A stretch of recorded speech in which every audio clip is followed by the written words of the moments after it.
તો વાત કરીએ મહારાષ્ટ્રની તો મહારાષ્ટ્રના ગઢચિરોલી જિલ્લામાં છેલ્લા 24 કલાકમાં મુશળધાર વરસાદ પડ્યો છે અને જેના કારણે હજુ પણ ગઢચિરોલીના ઉત્તર દક્ષિણમાં પડેલા વરસાદને કારણે જનજીવન પ્રભાવિત થયું છે। ત્યારે વન વિભાગ દ્વારા જિલ્લામાં રેડ એલર્ટ આપવામાં આવ્યું છે અને નાગરિકોને સાવચેત રહેવાની ચેતવણી પણ આપવામાં આવી છે। ત્યારે ભામરાગઢ તહેસીલ હેડક્વાર્ટર પાસે વહેતી પર્લકોટા નદીના જે પૂરની સ્થિતિના કારણે ભામરાગઢ જે શહેર છે આ શહેરમાં પૂરના પાણી ઘૂસવાથી જનજીવન સંપૂર્ણ રીતે પ્રભાવિત થયું છે।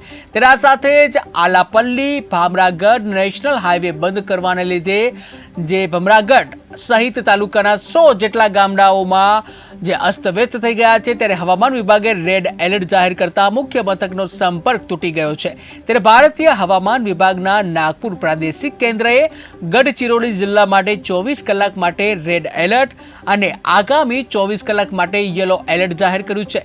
જે જિલ્લામાં ભારેથી અતિભારે વરસાદ અને ગાજવીજ સાથે વરસાદની સંભાવનાને કારણે નાગરિકોએ યોગ્ય રીતે રહેવું જોઈએ।